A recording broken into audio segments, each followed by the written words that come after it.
Have you ever considered how powerful a memory can be? How it can shape, alter, and even transcend our reality? Today, we delve into a story which is based on true events that showcases the astounding power of memory, a tale that traverses the boundaries of reality and the dimensions of the human mind. Imagine a grandfather, a figure of love, wisdom, and warmth, nearing the end of his journey. In his last few years, dementia takes hold, slowly unthreading the delicate tapestry of his memories. With each passing day, he is drawn further into a world of his own, where the lines between the past and present blur, and the tangible and intangible intertwine. In the heart of this mental maze, a mystery emerges, a recurring house that seems to defy all logic. Our grandfather, with a sense of urgency that belied his frailty, spoke of an elusive white house across the street. No one else could see this house. There was only an empty field across the street. It was as if it existed solely in the confines of his mind, a phantom dwelling that was as real to him as the chair he sat in, the books he read, the tea he sipped. The family dismissed it, attributing its existence to the whims of his dementia. After all, it was easier to rationalize it as a figment of his imagination, a cognitive glitch in his fading mind, than to entertain the possibility of its reality. The power of memory is such that it can construct realities, build worlds, and bring to life the seemingly impossible. In his final days, my grandfather was tethered to a reality known only to him, a reality revolving around an elusive white house. He would stand by the window for hours and look across at the empty field, convinced there was a house that stood as a testament to the power of memory, a beacon of the human mind's ability to shape and alter our perception of the world around us. The story of the White House across the street is a journey into the depths of memory, a tale that delves into the extraordinary power it holds over us. On the day of his funeral, a strange phenomenon occurred. As we stood in the living room of my grandparents' house, our gaze was drawn to the window, beyond which a sight unfolded that defied all logic. A white house stood where there had once been only a sprawling cow field. It was pristine, its facade gleaming in the soft light of the fading day. It was the very same house my grandfather had spoken of in his final days, the one we had dismissed as a figment of his dementia-stricken mind. A sense of disbelief gripped us. The lines between reality and the surreal blurred. Was this merely an illusion, a trick of the light, or had this house truly materialized out of thin air? My mother and I exchanged glances, our expressions a mirror of the confusion and intrigue that swirled within us. Guided by a curiosity that was as inexplicable as the sight before us, we found ourselves stepping outside. The once familiar cowfield had transformed, serving now as the backdrop for this enigmatic White House.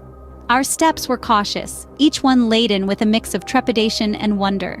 As we drew closer, the details of the house came into sharper focus. The intricate architecture, the immaculate paint, the curtains that billowed gently in the breeze. It was as if the house had materialized from the fragments of my grandfather's fractured memories. Then, the door of the White House swung open, as if beckoning us to venture into its unseen corridors. Hesitation held us for a moment. The air that wafted from within was heavy with the scent of familiarity and nostalgia, a fusion of bygone eras and forgotten moments. Yet the pull was irresistible. We had to explore. The house seemed to hold secrets, perhaps even answers within its walls. And so, with a mix of trepidation and wonder, we approached the house that had materialized from the fragments of my grandfather's fractured memories. As we ventured inside, we were greeted by more than just rooms and walls. The air, heavy with a sense of nostalgia, was like a living, breathing entity, whispering tales of past days. We found ourselves in the midst of a grand tapestry of memories, woven together with threads of love, laughter, and life. Each room was a chapter of a story, a fragment of a life lived fully. The living room was a sepia-toned photograph, its walls echoing with hearty laughter and lively conversations. The kitchen was a culinary symphony, permeated with the delicious aromas of family recipes handed down through generations. The bedroom was a cocoon of tranquility, where the gentle strains of lullabies still lingered in the air. Every corner, every nook and cranny held a piece of the past, a snapshot of a moment frozen in time. The house was more than just a structure of bricks and mortar. It was a repository of memories, each one a priceless gem in the treasure trove of my grandfather's life. As we moved from room to room, a profound realization dawned upon us. This house was not merely a figment of my grandfather's dementia-stricken mind. It was a bridge between the tangible and the intangible, a physical manifestation of his fading recollections. It was a testament to the enduring power of memory, a force that transcends the boundaries of time and space. In the face of the relentless march of dementia, my grandfather had managed to hold on to these precious memories, preserving them in the form of this ethereal white house. Each room, each object, was a symbol of his resilience, his fight against the inevitable tide of forgetfulness. In this house, we found a sanctuary, a place where we could commune with the fragments of my grandfather's essence.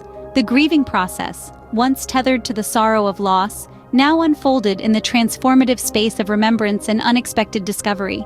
Room after room unfolded, bringing us closer and closer to accepting my grandfather's death, making it easier to let go.